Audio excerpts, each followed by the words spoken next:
Welcome friends. जैसा कि ये क्वेश्चन आपके सामने एग्जाम में दिया गया है, CHL में सॉरी CGL में पूछा गया है कब 2019 में 4 जून को 4 जून को थर्ड शिफ्ट में क्वेश्चन पूछा गया था, सॉरी सेकेंड शिफ्ट में।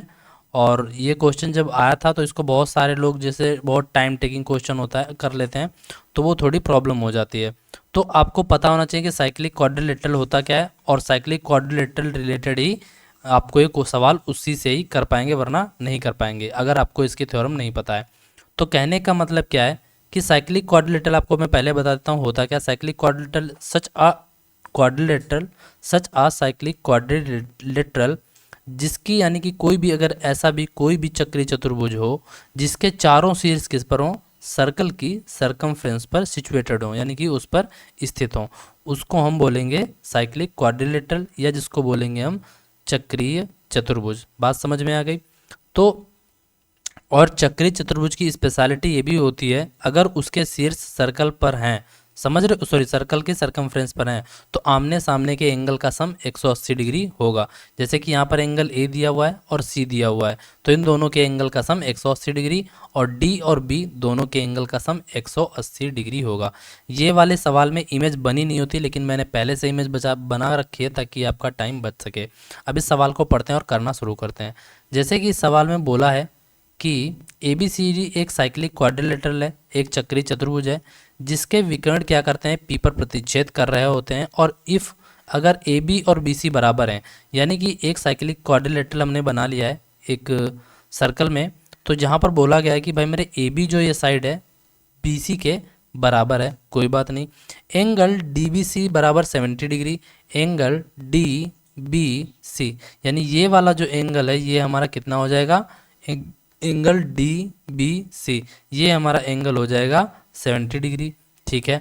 एंड एंगल BAC हमारा है 30 डिग्री, एंगल BAC ये वाला एंगल जो है ये भाई मेरे कितना है 30 डिग्री, ठीक है।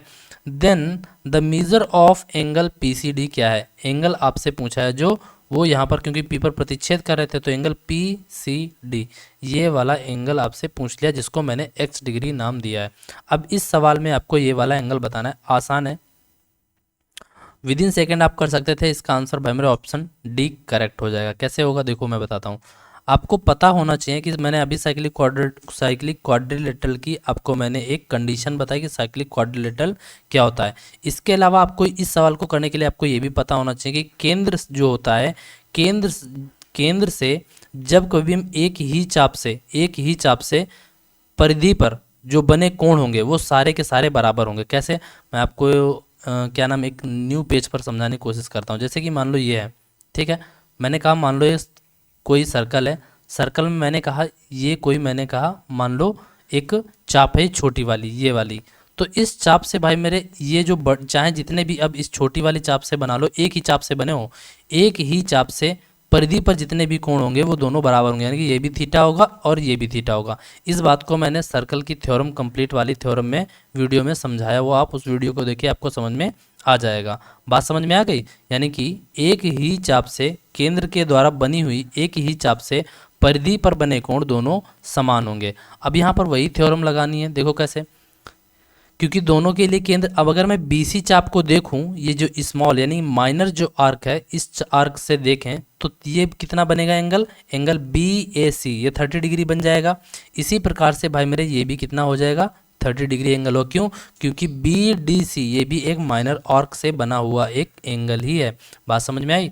दूसरी, अब यहाँ पर बोला है कि AB के बराबर कितना, AB के बराबर जो है वो भाई मेरे BC है, तो दोनों साइड बराबर हैं, तो ये एक आइसोसेलेस ट्रायंगल हो गया। आइसोसेलेस ट्रायंगल का मतलब समद्विबाहु त्रिभुज।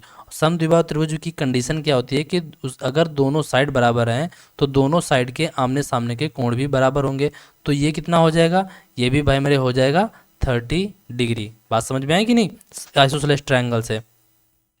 अब आप यहाँ पर क्या कीजिए, अब आप ट्रायंगल BDC में, आपको पता है किसी भी ट्रायंगल, कोई भी ट्रायंगल हो, दुनिया का कोई भी ट्रायंगल हो, उसके सभी कोणों का योग जो होता है, सभी शीर्ष के कोणों का योग जो होता है वो 180 डिग्री होता है। तो आप यहाँ पर लगाइए एंगल, वही सम लगा दीजिए, 30 डिग्री प्लस 70 डिग्री और plus x degree plus 30 degree is equal to 180 degree. अब यहाँ जानते हो 7 3 10, 10 3 13, 13 उधर चला जाएगा यानी 130 उधर चला जाएगा, तो बचेगा कितना 50 डिग्री। तो x degree is equal to 50 degree. This is the correct answer. I hope ये आपको समझ में आया। आसान था, कुछ भी मुश्किल नहीं था। चलते हैं अगले सवाल की ओर और समझने की कोशिश करते हैं। इम्पॉर्टेंट क्वेश्चन था, थोड़ी थोड़ी बेसिक, कोई भी जितने भी जो सवाल होते हैं मैं थ्योरम उनसे चाहे कोई भी सवाल पूछा गया हो, हर प्रकार की थ्योरम को मैं कंसीडर करने की या कवर करने की कोशिश करता हूँ। ठीक है, चलते हैं अगले सवाल की ओर।